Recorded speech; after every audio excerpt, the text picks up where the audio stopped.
Just imagine a young lad born in the heart of the Bronx, where the streets are as unforgiving as the people. John Gotti, a name that would soon send shivers down the spine of New York's underworld. A boy who knew poverty like the back of his hand, found solace, power and respect in the arms of the mob. An ambitious Gotti was never one to shy away from opportunity, and when he saw his chance, he took it without hesitation.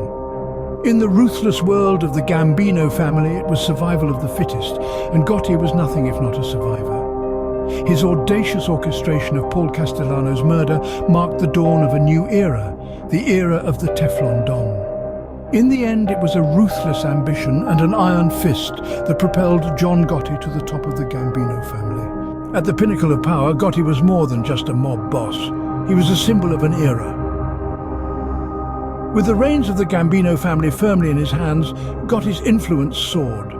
His flashy lifestyle and impeccable fashion sense earned him the moniker the Dapper Don. He was more than just a figurehead, he was a trendsetter, a force to be reckoned with.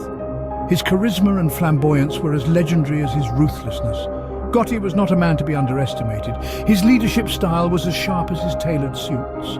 He ruled with an iron fist, commanding respect and loyalty from his subordinates. He was a master strategist, always one step ahead of his rivals, always planning the next move. His power was at its zenith, his influence far-reaching. He was not just a mob boss, he was a kingpin, a puppet master pulling the strings of the underworld. His reign was a time of prosperity for the Gambino family, a time when they were the most powerful crime syndicate in New York. Yet, despite his power, despite his cunning, Gotti was not invincible. His flashy lifestyle attracted attention, his audacity made him a target. He was the Teflon Don, a man who seemed to evade conviction time and time again.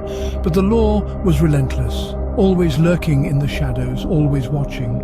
But even for the Teflon Don, the law was always just a step behind. How does an untouchable godfather become a convicted felon? Even the ironclad John Gotti, the Gambino godfather, couldn't escape the long arm of the law. It all began to unravel with the turning of his underboss, Salvatore "Sammy the Bull" Gravano. This defection marked the beginning of the end for Gotti. Gravano, once a loyal lieutenant, became the prosecution's star witness, revealing the inner workings of the Gambino family and Gotti's role in it. He testified about the numerous crimes Gotti had committed, painting a picture of a man who lived above the law, a man who believed he was untouchable. The trial was a spectacle, with Gotti's flamboyant personality on full display. Yet behind the bravado was a man facing numerous charges, including murder, racketeering and tax evasion. The evidence against him was overwhelming, and the jury was convinced. The Teflon Don, once thought invincible, was convicted on all counts.